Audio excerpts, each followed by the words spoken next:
Hey, what's going on, y'all? It's your boy 3 Stacks in this thing, and I'm going over an update on one of my favorite decks, my Princesses. I like this deck a lot. I fell in love with it quite a while ago. I've just been tweaking with it. I've done, I think, almost 30. This should be variation number 28, in fact, for this deck. This deck, like my Hair to Perfection, I just try to splash it with everything that I can.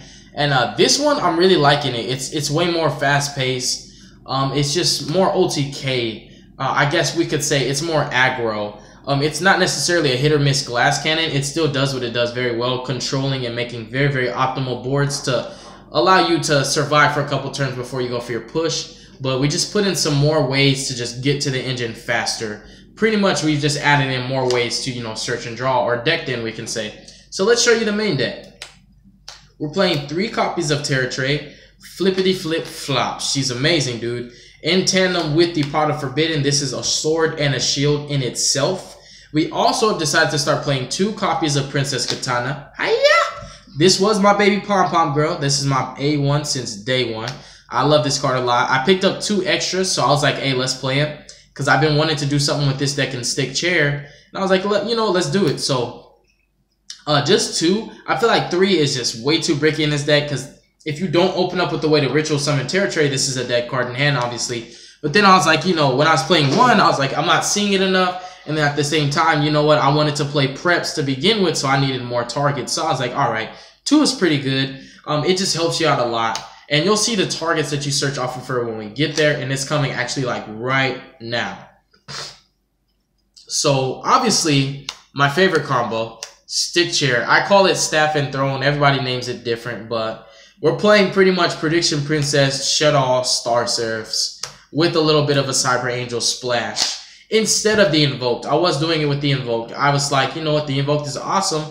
Nothing wrong with it. Let's just try something a bit more aggro. Let's go for the Stick Chair plays. It's real nice. You pretty much open up one of these already in your hand. You can search off the second one with your Princess Katana, aka Baby Pom Pom Girl, aka she ruins your life. So the combo's amazing whether you're going first or second.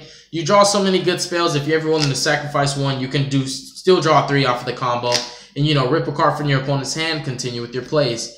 And then for the Shaddolls, we're just doing 2 of each. We're doing 2 copies of Beast, 2 copies of Skomata. Skomata is the utility card for me. It's anything. I could be playing 3 Skomata. It's really that good. 2 copies of Hedgehog. Hedgehog would be a 3 of, but we're not focusing so heavy on the Shaddolls this time.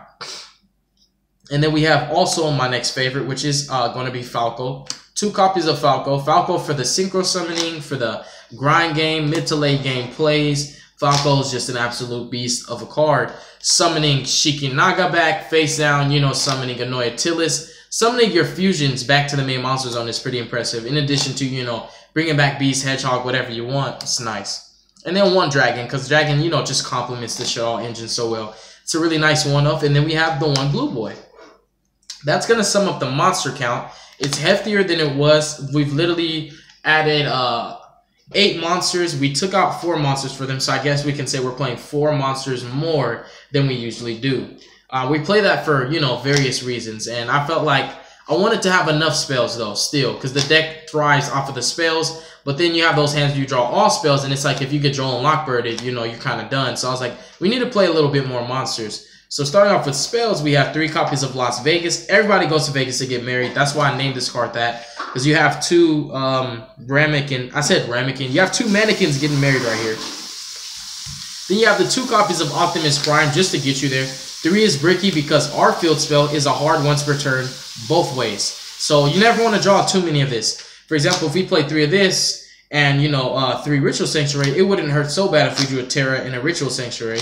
But if we draw 3 of the same card, it's going to hurt. So it's like, if you feed those cats, you will sleep outside. Raw chicken. All right, whatever. I will sleep outside. All right, sleep outside. And then we have 3 copies of Pre-Prep. It's my favorite spell in the game of Yu-Gi-Oh! This deck just goes off, man. There's a lot of ways for it to plus. It's really, really consistent.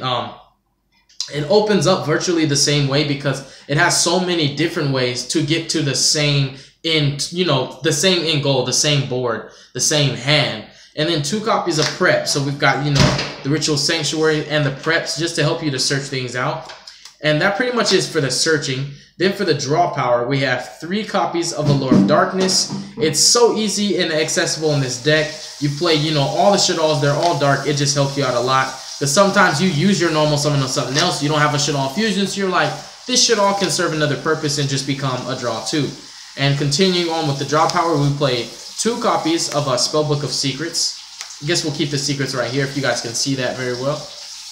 Then we have 2 copies of Spellbook of Knowledge, because Knowledge is so great in the deck. You not only play the blue boy, but you know, your Shaddolls are spellcasters.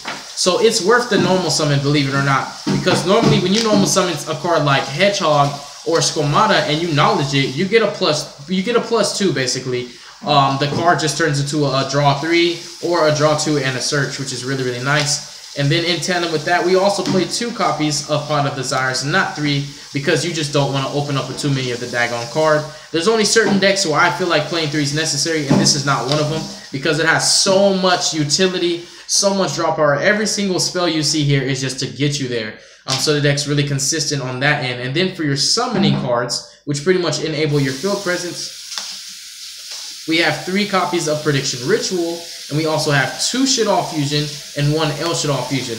No traps, all gas, no breaks. We're not slowing down for nothing. So that's pretty much going to sum up the main deck.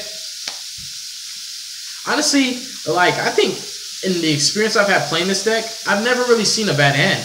Every hand turns into something, even if it's just a window, for example. Like, you always get something. You don't just be like, aw, dang, pass. Extra deck is going to be 2 copies of Subterra Behemoth Fiendus. Behemoth Fiendus is so amazing in this deck. Once you make it, the combos are lit. Like, when you go for your Terra Tray and you just, like, summon upon the Forbidden, right? And you do his effect on your opponent's turn, like, blow something up or just bounce off back rows, however you want to do it. Come your turn around, you can pretty much just normal your flip effect monster, or if you open the stones, you pretty much got it already. Link it to him, use his effects in, like, Hedgehog, Squamata, Falco, or Beast from your deck to your grave, and then use his other effect, and then special summon one of your extra cloggy normal summons face down, then use Terra Trade to flip it face up, get that flip effect monster's effect, then you also get his effect to add a flip effect monster from deck or grave to hand. So just so many different ways to combo off with this card. Like, pretty much it's like once you make it, you use all of its effects not simultaneously, but in I guess we could say in coordination, because you go first effect sets you up for the second effect, then you go second effect. So this card actually becomes a +2 or even 3 depending on what you send and what you special, which is amazing. I just love the card. For example, if you send Beast and then send Hedgehog and then special Beast, right? If you already have Beast in hand, you're going to search off of Hedgehog, you're going to special summon the Beast, you're going to draw 2 discard, then you're going to get a search or a revival from grave. So you're going to get like 4 fresh cards in your hand off of the Behemoth play. Like, I was thinking about just playing 1, because normally when I resolve the first Fiendish, it's like you don't really need the second one, but I just like playing 2. I don't know why. Then we have 3 copies of Winda. My homeboy Eric calls this card Wanda. It reminds me of the Fairly Odd Parents. Wanna know Atilis? Sometimes this extends your plays for your Calamities, because you don't play a lot of level 9s. So this card is actually a really, really good actual extender. You don't really summon her for her effect. You just summon her because you're like, we need a level 9, and we're going to go into Calamities the hard way. And other times, she just rapes certain decks because she's like a floodgate on legs. Then we have Shikinaga. I could just do 2 Shikinagas. Like, Shikinaga is a great card, but like, Annoy Atilis is really good too. And I guess we just have to cut a slot for the second Shikinaga. Then for the fusions, for the synchros, we play Black Rose, Clear Wing, and also Coral Dragon. Just 3. The fact that the deck can Link Summon, Synchro Summon, XYZ Summon, Fusion Summon, and Ritual Summon, the only thing it can't do is pretty much Pendulum Summon, because it can Tribute Summon as well. So it does so many of the actual summoning mechanics, it just makes me happy. Chlamydia and Syphilis.